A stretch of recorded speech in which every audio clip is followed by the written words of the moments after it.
Los Angeles, a city of dreams, lights and shadows. Towering billboards lit up the night sky, reflecting off the polished glass of downtown buildings. But beneath the glittering surface, a story long buried was ready to rise again.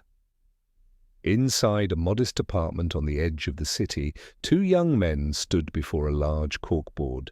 Maps, photographs and red string covered it.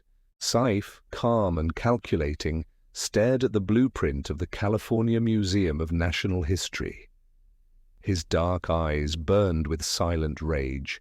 Beside him, James, taller, bolder and fiercely loyal, loaded bullets into a sleek silver pistol. They weren't ordinary criminals, they were heirs, and tonight they'd become legends. "This isn't just a heist, Saif," James said, his voice low and steady. "It's justice. They took everything from our bloodline, our past, our honor. The least they can do is let us take it back."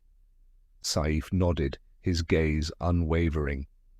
Decades ago, their forefathers had ruled a vast empire, men of power and dignity, protectors of sacred jewels, weapons and artifacts that symbolized their dynasty.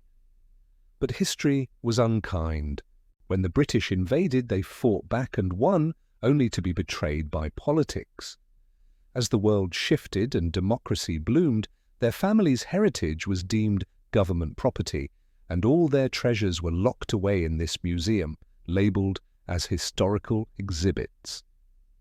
The crown jewel among them, a set of 5 royal diamonds, each carved uniquely and said to grant dominance over kingdoms. Saif's father died trying to reclaim them. James's mother was imprisoned for protesting their seizure. Now their sons would make history remember. The museum stood like a fortress of glass and steel. At midnight, they made their move. Dressed in black, faces masked, hearts steady, they moved like shadows through the moonlit city, slipping inside unnoticed. Alarms blared, but the brothers didn't flinch. They fired at the ceiling, shattering the skylights, never harming a single soul. Visitors cowered behind display cases. Security scrambled, outnumbered and panicking. From a hidden control room, Matthew, the museum's sly and wealthy owner, stared at the security footage in disbelief.